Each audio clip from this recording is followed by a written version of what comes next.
दोस्तों, स्वागत करता हूं आपका मेरे इस यूट्यूब प्लेटफॉर्म पर। मैं आदेश लबाना। आप लोग सभी हम जयपुर गए तो आप इंतज़ार कर रहे थे कि हमारी वहां पर ओडेनिया जी से और रामलाल जी से और बाकी सब जगह क्या क्या बातें हुई, क्या चर्चा हुई, उसके बारे में आप जानना चाहते हैं। आप सभी लोगों को मैं बताना चाहता हूँ कि हम रात को 12 बजे ट्रेन से बैठे थे। सुबह उतरने के बाद हम नहा धो के खोडेनिया जी से मिलने गए और उनके लिए हमने 2 से 3 घंटे तक हमने वेट किया। 3 घंटे वेट करने के बाद वो हमसे मिले और उन उसके बाद वो ज़्यादा नहीं, हमसे सिर्फ 5 मिनट मिले। 5 मिनट में हमने सारी बातें बताई कि सर, हमारे टीएसपी क्षेत्र में जो ये लंबे समय से मांग चल रही है पदों को लेकर, तो सर उसके लिए क्या प्रोसेस है, कब कब तक बढ़ेंगे, कहाँ कहाँ तक बात पहुँची। तो उन्होंने सीधा जवाब दिया कि आपका काम हो जाएगा, बस। और कुछ बात ही नहीं कर रहे थे। वो बोल रहे थे आपका काम हो जाएगा, आपका काम हो जाएगा, 100% हो जाएगा, श्योर हो जाएगा। फिर हमने उनसे पूछा कि कब तक होगा, हमारा कोई आइडिया है। तो बोले कि ये तो मैं भी नहीं बता सकता और कोई भी नहीं बताएगा। मैंने कहा सर, ये फिर तो सर डीवी का शेड्यूल आ जाएगा, तो फिर क्या होगा। फिर बोले कि ऐसा ही जल्दबाजी हो तो तुम नेता बन जाओ, ये कर लो, तुम जाके न सीएमओ में जाके न वो करो न, मंत्री जी से मिल लो तुम खुद ही, अगर हम हमारे मेरे पे भरोसा नहीं है तो। फिर हमने बोला सर, भरोसे की बात नहीं है, हम हमारे पीछे हम ही नहीं 2000 स्टूडेंट है वो हमारा इंतज़ार कर रहे हैं। हम यहाँ आए तो आप क्या न्यूज़ है, क्या स्थिति है अपनी फ़ाइल की। फिर मैंने बोला सर, हमारी फ़ाइल जाहिदा मैम के पास पड़ी हुई है, अभी तक अप्रूवल नहीं हुई है और फाइनेंस में शायद वहाँ वहाँ से अप्रूवल हो भी गई हो तो फाइनेंस में पड़ी हुई है वित्त विभाग में। तो सर आपसे रिक्वेस्ट है कि वो फाइल आप आगे प्रोसेस करो उसको आगे बढ़ाने के लिए। तो उन्होंने बोला सब मैं कर दूंगा, आपको टेंशन लेने की कोई बात नहीं है। इतनी सी बात करके वो हमसे मतलब वो उनकी कार से कहीं उनको जाना था मीटिंग में, वो वहाँ पे चले गए। ठीक, कोई दिक्कत वाली बात नहीं। हम उनसे रिक्वेस्ट करने के बाद हम भी वहाँ से निकले।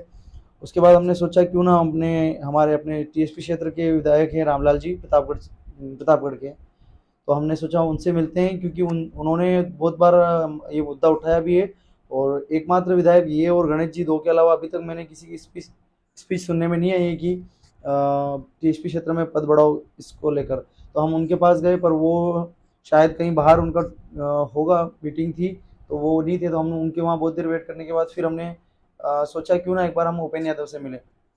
उपेंद्र यादव को कॉल किया तो उपेंद्र यादव ने हमें ये आरएमएसएस भी बोर्ड बुलाया कि आप यहाँ पे आ जाओ, मैं यहाँ पे मिल लूँगा मैं। फिर हम वहाँ गए, वहाँ जाने के बाद उनसे बात करी। हमने उनसे 10-20 मिनट तक बात करी और फिर उन्होंने बोला कि देखो ये वो यूँ बोल रहे थे कि आपकी डीपीसी का मामला है, सेकंड ग्रेड का वगैरह वगैरह। मैंने बोला सर, हमारा वो अलग मुद्दा होगा नॉन टीएसपी वालों का, और हमारा अलग है। हमारी फाइल बनकर तैयार हो चुकी है और कहीं ना कहीं किसी एक विभाग में जो है, सुनने में आ रहा है सर वित्त विभाग में रुकी हुई है। तो उन्होंने बोला कि कोई दिक्कत नहीं है, आगे बढ़वा देंगे, आपके 1-2 एमएलए को बोलो हमारे साथ आए और मैं आपके साथ चलूँगा और आपका काम कर देंगे। फिर हमने बोला सर, हमारे एमएलए आए ही नहीं आए इसकी गारंटी नहीं है सर, ये आपको काम करवाना पड़ेगा। फिर उन्होंने बोला कि चलो ठीक है, मैं मेरे स्तर पे कोशिश करूँगा कि आप जो है कि आपका काम हो जाए। हमने कहा चलो ठीक है, उनका धन्यवाद करके हमने वहाँ से निकले। फिर उनसे रिक्वेस्ट करी कि सर आप ज़्यादा नहीं, पर एक ट्वीट हमारे लिए टीएसपी क्षेत्र के लिए कर देना, हो सकता है आपके ट्वीट का कोई सकारात्मक प्रभाव पड़े। उसके बाद फिर हम वापस रामलाल जी के वहाँ गए। हो सकता है कि 4-5 बजे तक वो आ गए हों, पर वो वहाँ आए नहीं। फिर हमने वहाँ पर कुछ देर इंतज़ार किया और फिर मंत्रालय जाने की सोची, पर हमारे को 2-4 आदमियों ने बोला कि वहाँ जाने से कोई बेनिफिट है नहीं, क्योंकि बात वित्त विभाग तक पहुँच गई है। अगर करना होगा तो गहलोत जी के हाथ में है। चलो ठीक है, ये तो मैंने आपकी अपनी फाइल और दोनों फाइलों के बारे में मैंने बता दिया है। जो नॉन टीएसपी शिक्षकों वाली फाइल है वो अभी बीकानेर में पड़ी हुई है।